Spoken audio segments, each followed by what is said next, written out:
Is it going? Is it going? Is it there? Ahoy there, YouTube! I'm back again today for another Kickstarter Critique, where I take a look at a different tabletop board game every single weekday at 2 p.m. Eastern Standard Time and give you my honest thoughts on how it's being ran. And today I'm very excited for two big reasons. First, I'm about to take my 5-year-old son camping. Super excited about that. But secondly, I'm about to be checking out a card game called Intel, which is actually from some college students of my hometown of Fort Wayne, Indiana, so I love supporting local. Excited to check this one out. The first big thing I see here, this is currently number 12 on the popularity charts of playing cards. I wouldn't necessarily have it listed on playing cards. It's a board game. It should go in the board game category. But that being said, I do see that quite consistently everything in tabletop games, I guess. Well, I guess this is based on popularity. But normally, you'd want to put this in board games. The strategic spy thriller card game, Can You Remain Anonymous? By Jonathan, Ethan, Alex. It's raised $9,165. 18 days left to go. 4 to 6, 14 plus. I'd make that a little bit bigger. I know when we get to the main image, it is going to look bigger and it's going to look better, but you got to realize a lot of people are going to be looking at it from like a mall. I say Kickstarter is like a mall. I'm walking through the mall and I'm seeing all these different items and I'm like, which ones do I want to click on? And the more information you can give me that's useful, 4 to 6 players, 14 plus, 15, 20 minutes, it's just, you want things to kind of stand out. Also, nobody cares if you're funded in 35 hours. Like, people have ruined that for everyone else because they make, like, super stupid low stretch goals. And they're like, we funded in 8 seconds!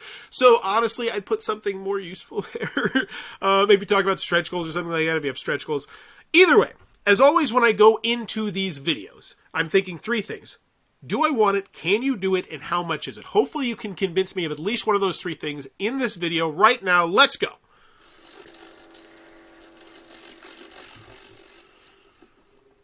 Task for you. The agent is on the verge of capture, and it's your responsibility to find and keep its location hidden. The fewer players that know its location at the end of the round, the more points you'll receive. Someone will start with an agent card in their hand.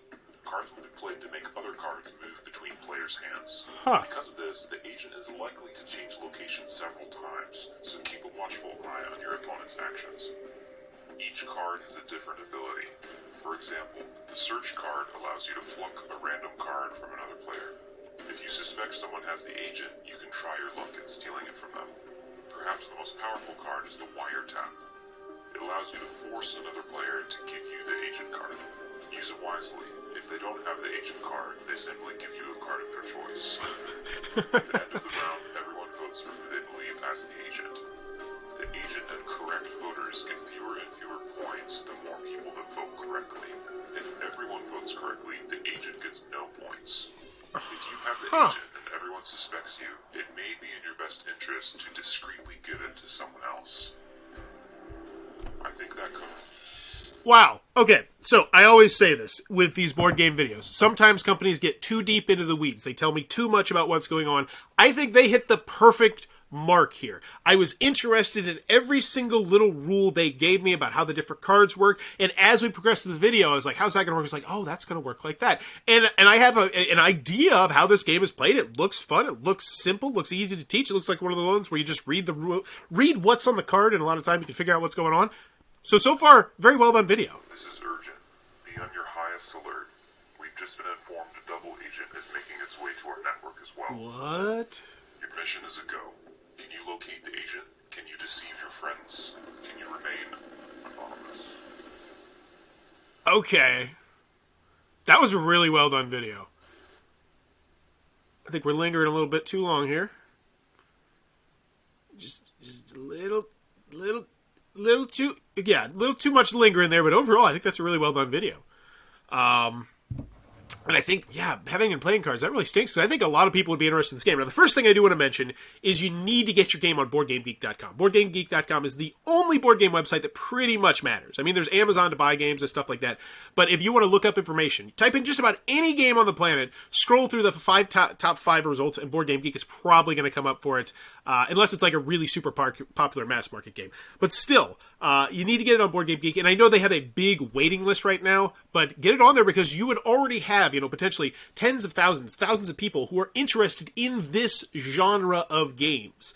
This lighter, social deduction, filler-ish weight, like Don't Mess with Cthulhu's, great games like that. This seems like one that could really easily go into that category, but it's buried in playing cards, and to be quite frank, I don't think I've ever went into playing cards to look for board games. Ever. Let me know in the comments below, have you ever done that? But I don't go into playing cards. I'm either games or tabletop games when I'm looking for games. Now here's the other thing. First created, zero backed. It looks really bad. It looks like a cash grab. You look like it. Just give us some money. So here's a little sneaky trick. I'm going to give it to you because you're my Fort Wayne love. I give it to everybody though. Back 40 things for $1. Spend $40 and it'll say first created, 40 backed. And everyone from this point forward is now going to be, oh, look, it's an active, like, this is a great story. They're an active member of the community and they're trying to, you know, and it just, people are more likely to like you if you feel like more of a member of the community, I do believe. Let me know if you agree with that in the comments down below. But if you don't have $40, there's a sneaky way to do it. Go back 40 things that are probably not going to fund. You won't get charged anything, and it'll still say first graded 40 backed. All right. But as always, look here, because do I want it? Yeah, I feel like the video did a very good job, and I am interested in this game. So I need, can you do it? How much is it? And as always, you want to check right here to know more about the creator. Okay. I would get rid of that link if it doesn't work. That's not a good first sign. And we do have collaborators. Love seeing collaborators. That means that the updates and the comments, the customer service should be top notch. Because if this thing were to blow up for whatever reason and get to be like $250, $1 million, because everyone who launches a Kickstarter secretly has dreams of grandiose. It's just a rule of Kickstarter. I mean, you hope, because look, there was a guy who made potato salad and he made like $500,000. You know, you're hoping you're that story. And great customer service will go a long way here. So nothing created before. That does scare me a little bit. But, oh, so here we go. We have physical copies of the game tuck box. You already have stuff printed. I don't know if these are, I'm going to guess these are the final versions of the game and not Kickstarter prototypes that you sent out to people. I'm just speculating here. Okay. Intel is a simple yet highly strategic card game about tracking the age of card. This is everything you told me in the video. Only thing I want to know is the price. Like right here, boom, price. Now this is great. How to play. This is spectacular. 10 minutes, excellent. It's even broken up. Oh, I don't even do that for my videos. I'm too lazy. This is great. Whoever in the three of you is like really into making videos, you are really good at this.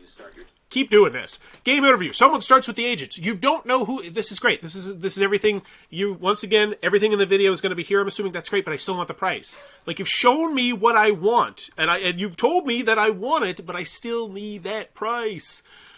All right. Keep going, keep going, keep going. We're showing me some of the cards. This is all great. Endgame, if I really want to know all this stuff, it's great. It's here. It's clean. It's clear. It looks good. This is all the stuff you should have on your page, but I believe there are things that should be higher on your page, especially when you do a good job on your video. So components, card box and foldable instruction manual, 60 playing cards, 4 reference cards. Not really impressed with this. You know, it is what it is. But looking at this, go look at like 5 other Kickstarter, games right now. This does not look very impressive right there. So this, I need to see a somewhat cheaper price. I need to be seeing a bargain bin price. And if we do have a bargain bin price, like a $15 to $25, at $10 to $20, somewhere in that range, that needs to be spotlighted, I do believe. Like, especially because you had that big, it was like a big orange spy dude. Like, how easy would it have been to get rid of that orange bar where it said funded in 35 hours? We see you're funded.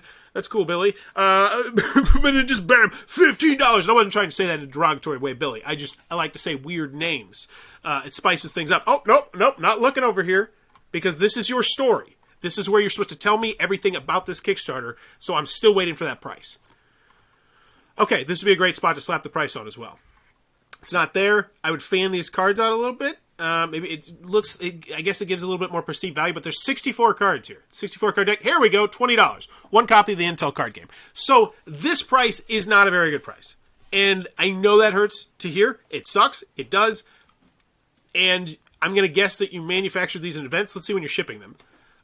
Anywhere in the world, October 2021. So yeah, these are coming out very, very soon, which makes me speculate if you're going like print on demand or Game Crafter or something like that. And if you are, you need to let people know that because it's not necessarily a deal breaker for some people, but some people will be pretty ticked off at you if you give them a Game Crafter box and you don't let them know that they're getting a Game Crafter product, I do believe.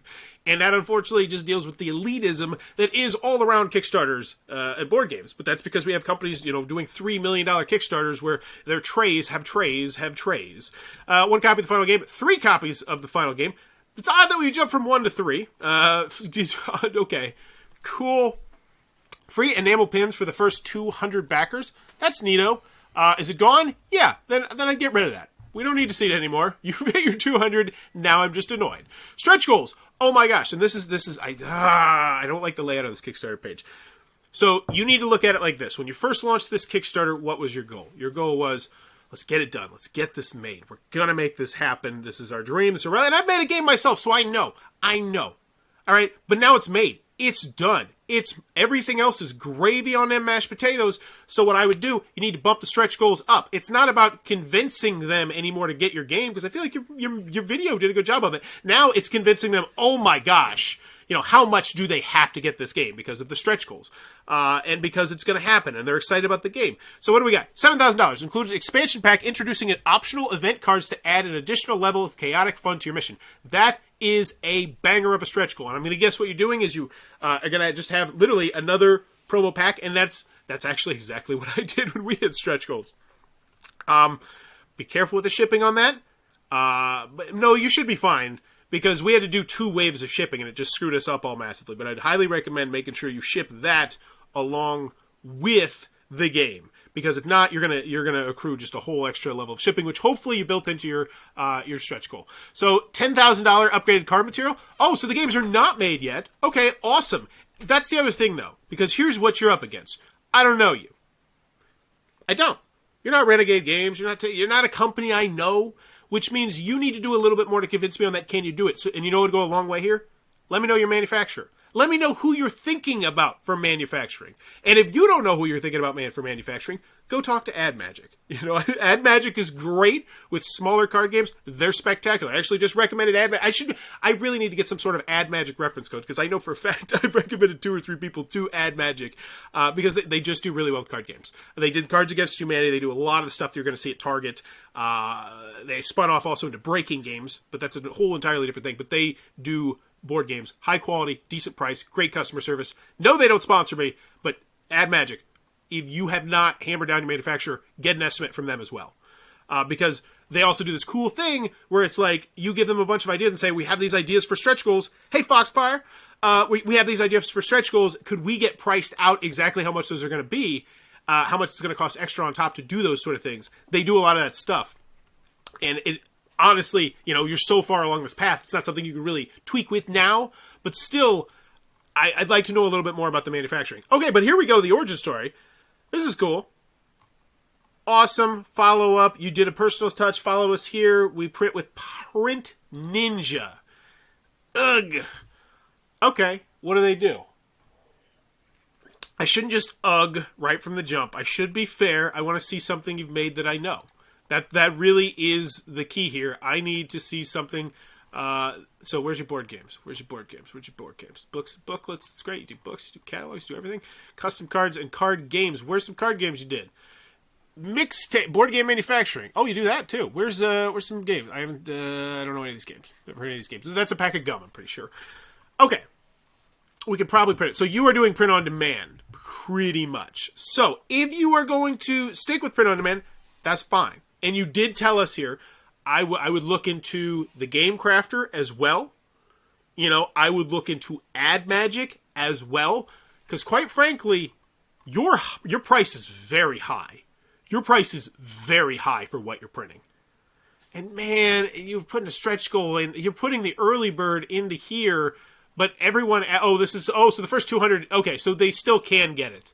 This is limited to 200. I'm hoping. I don't know how they're doing it, but I would look more into your shipping. I would send out emails to a couple different people, because at the $20 price level, you are printing 60-something cards, and now you've got this pack as well. But for that same price point at a different manufacturer, you could be at some pretty banging stretch goals. Especially as your print size gets larger. Now, I don't know if you're allowed to, in midstream, switch from playing cards to tabletop games. And I know that this is going to sound absolutely blasphemous, but one thing you might want to potentially consider is, I know people hated this, relaunching. But doing it in tabletop games where way more people are going to see this, because I think you have a, I don't know. You know what? I can't say that. Because that's a wild, wild west. Right now, you're in the playing card genre, which means It's different. It's different. It's just weird because I've never seen a board game in the playing card game area. So it just throws me completely for a loop. All right. So we got this, $20. I feel like it's a high price. I really do. For a 60-card game. Plus, where's the shipping? That's the other thing I need. I have to have the shipping. You can't. I have to give this a 0. I think I have to give this a 0 if there's no shipping. You got to tell me shipping. Like, that is crucial. The current shipping time is 2 to 3 months. After that, we'll need some more time to package and to distribute to everything. This is our Kickstarter project and our first game. And that's okay. But I'm looking at this and I'm seeing a lot of things that tell me that you didn't do nearly enough forward research on Kickstarter in general. Like how does, like, go putting it into tabletop games, not having it on Board Game Geek, printing on demand. I hate to say it like that, but printing on demand, it costs you way more money generally. And at this point, you have, 200 people buying this game, essentially? You could go to AdMagic, you do a 500 print run, and you would probably get 500 games. And I don't want to say that I know exactly what the price would be or anything like that, but I imagine it would probably be comparable. And I can tell you, I can actually guarantee you this. At least based on what the prices used to be, you could most definitely get 500 of this game from AdMagic. It's a 60-something card game, especially if you just strip away the stretch goal part where you say you're going to put the packs, and you just throw those into the box. When the poster is sus, LMAO. I don't know what that means. Okay? I'm glad you're tickling the YouTube algorithms for me, partner. All right, FAQ. How many people can play? It was right there, right? Okay. How long does the game take? No. This is not what the FAQ is generally for. You answered that question right at the beginning. Do the enamel pins come with any pledge tier? I have a different question. Post to the comments. And this, once again, this shows me that you probably didn't go into, 5 or 10 other Kickstarters and look through their FAQs. Because I've never, I shouldn't say never. I'm sure I've seen it, and I've mocked it then as well. This is not where the FAQ goes. This is not where this is stuff for, shipping, or because we didn't get shipping. We did not. I can't gloss over that fact. So immediately, unfortunately, I have to give this a 0. Because there are the 3 things that you have to convince me of. Do I want it? Can you do it? How much is it? And right now, I know half the price. And I already feel like that price is high because of your print-on-demand choice, which is unfortunate. And if this is popular, I feel like when you come back with another Kickstarter, and that would honestly be, I wouldn't relaunch. I would totally get this out there, and if this game is as cool as it is, you get it to some reviewers, and you get some buzz around it, you come out with that a second edition. You can come out with that second edition later in the year. Think about it. If you actually do get this out to people in October, and then November, December comes around, and I know you're college students, you're super busy. I completely understand all that. 100% get that. This is not their job. This isn't like I'm talking about Renegade Games yesterday, where I literally just trashed Renegade Games. But that's a big company, a big board game company. That's a $250,000 Kickstarter. These are 3 college students, so I completely understand that. Why a lot of these things are the way they are. But I'm just saying, I think you have something here that, because that video, kudos to that video, that 1-minute video, that you put up there, aside from the lingering last 10 seconds, can go toe-to-toe with the top 10 Kickstarter videos out right now. Some of them are going to be better. Some of them are going to be worse. But you're going to be up there. No one's going to be like, oh, look at that video. It's noticeably bad, or anything like that. You have very excellent skills here, and you are putting them to task. It's just, I think there's a lot of reorganization that needs to go here, and a lot of learning that needs to go here. But you have to have shipping. I have to know what it is. And I imagine it's cheap. It's a tuck box. You don't even need... I used...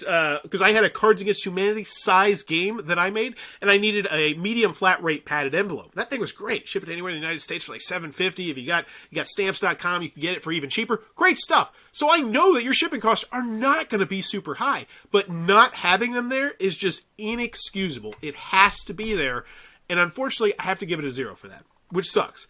So put it there, and then this immediately goes to a 1. Because I can't give it a 2. A 2 is a whale. So I have this rating system. 0 means don't waste your time. Come on back. 1 means back it for $1. Watch a gameplay video, something like that. See if it's going to be a game for you. And 2 means back it for the whale, which is get the big one. And the big one is 10 games or something. So no. But let's check out the updates, see if they're good updates, and you can always judge updates. So how many backers do we have? I do want to see that. We have 218 backers. So take that into consideration. Let's see if we get people engaged in the updates. No one, 2, and no one. So let's take a look at these updates. Let's see what we got. I am going to go a little bit more into the weeds because I really do want to help. I do. Because I love Fort Wayne. I want to see Fort Wayne succeed. First stretch goal match. We officially, and like I said, this needs to be way higher. Like, me coming into there, let's put it back to that perspective. I click on this. I somehow find this. Maybe I watch my video when I find this. And I click on it, and I say, you know what? This actually looks cool. This looks like something my game night might really like. You know, the price is a bit high, but you got it.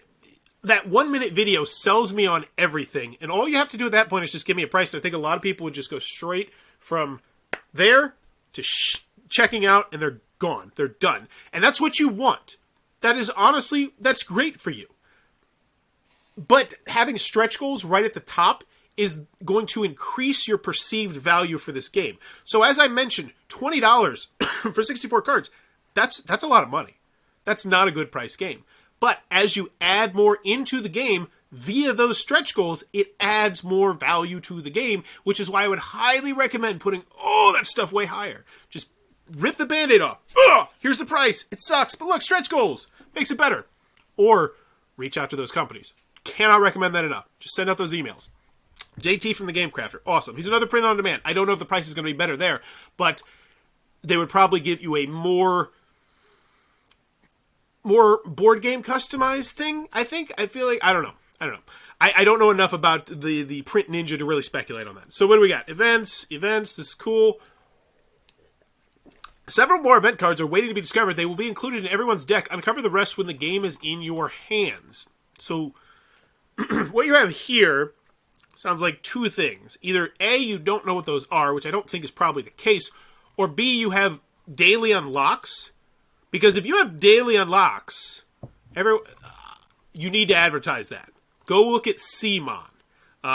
Cool Mini or not, I think they have the X-Men one up now. They have what are called daily unlocks, which means every day they're showing off something new, something exciting, where it's like, whoa, I got to come back and I got to see what's getting added to my game. Because I was already happy with my game, but my game's about to get better. And when people come back to your Kickstarter and they're commenting and they're updating, they're just visiting, that tickles those Kickstarter algorithms. I don't know if I mentioned it yet. Check out the 3 links down below. They're not my links, but they're 3 spectacular links on how you can better tickle the Kickstarter algorithm so you can get bumped higher to the top of the popularity chart. But unfortunately, damn it, I think you're in a lot of trouble here, even if you do that, because I don't believe playing cards is attached to games. I believe playing cards is a whole separate category, which means that even if you did get to the top of playing cards, I don't think you would get to the top of games, and games is overwhelmingly like one of the hugest chunks of Kickstarter's cash flow. You know, and you can go look at charts and metrics about this. Games are what a lot of Kickstarter makes. And so that's where you want to be. And right now, because of you putting yourself in cards, you're not even able to enter into that arena where you're going up against the $3 million Monster Hunter world. Like, you can't even get that, like, dude, like, we're college students, the chippy little underdog story, because of where you put your game. So that's just one you got to take on the chin, and next time, make sure you put it in games, I would recommend. Can't wait for my gaming adult kids to get this game in their hands. Keep it up. Thanks. Here's the other thing. You have collaborators. You have people commenting here. You have people reaching out. They want to support you, and you're not responding to them. That always looks bad, and look at it from this perspective. I see 2 people commenting here 3 days ago, getting no response whatsoever. Do I want to go in there? Do I want to get rejected? Do I want to say something and then just immediately, no, I'm going to get turned away? No, you want your updates to be a popping, friendly section, and you need to be engaged in order to do that. And luckily, I know that's hard, but you have collaborators. You have people that could be doing this as well for you. And like I said, especially in the comment section, there is so much fluff garbage in the comment section that quite literally anyone could respond to. Let's see if I could respond to something. Well, actually, no, you're on point. Awesome. Is there any way of getting the international shipping cost down? 14. Wait. Where's the shipping?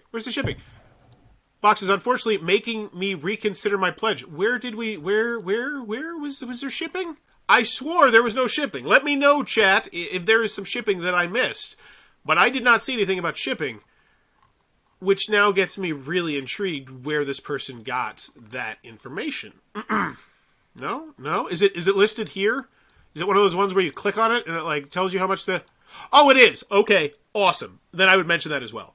So $26 for a small tuck box game. So that is rough. So we're back to a 1 here. I'm going to give this a 1. I don't have to give it a 0, but the shipping is there. It's just normally you have a little guide that says, hey, this is how much shipping is to X, Y, Z, and then normally you apologize for how much shipping sucks. And there's the other thing. You have 218 backers here and 5 comments. You're not getting people engaged, which means it's going to be really hard to get seen and climb the popularity charts. Luckily, you are on playing cards, though, and there's a lot less playing cards as opposed to games, which is interesting. You know, it's a really interesting thing with... Fort Wayne Local backer, congrats on funding. I'm looking forward to playing this one. So, that was Intel. Looks like a cool game, and it looks like, you know, you three, John, Ethan, and Alex, I would come up with a company name. Because you have a lot of promise here. And you're going to learn a lot from this small box game. And I will tell you, this is how a lot of companies start. Right here. And if you go talk to a bunch of publishers, I guarantee you someone will agree with this exact same sentiment. One of the best things you can do is you can cut your teeth by making a small game on Kickstarter. Make something easy. Get yourself a W on the board. And if the game is great, you're going to have yourself an audience who is going to be ready to support you when you do, if you ever do, decide to make something bigger. You know, that Euro, that worker placement game that you've been thinking about in the back of your head, or something like that. Because if you're designing games, I know how that is. You don't normally just design one game. You got like 25 different things. I got notebooks upon notebooks of ideas that I abandoned along the way because I realized it's just not going to happen. So this is a great way to do. And I'm glad I can give it a 1. I'm glad the shipping is over here. But once again, it should be in your story. This is your story. This is where you tell me everything I need to know. And there's a lot that's not there, unfortunately. But that is Intel. I'm glad to see it funded. Keep going. Keep pushing forward. And if you can, try and get it out of playing cards to tabletop games. Because like I said, I think if people see that 1-minute video and first created, zero back. Yeah, Murr said it best right there. And that's what I said, you know, back 40 things for $1. Even if those things are going to fail, you won't get charged the $40 and you look like more of a member of the community. But do look into that manufacturing. But at this point, I'm meandering. If you enjoy what I'm doing, please be sure to click on that subscribe button down below. I'm trying to reach 9,000 subscribers, celebrate my 9-year anniversary of making YouTube content. And in the comments below, let me know. What price do you normally expect to pay for so it's a thicker tuck box, pretty much. That 64 style card deck right here. What is the price that you normally expect to see with that? For me personally, I'd say it's about $10, 15 potentially.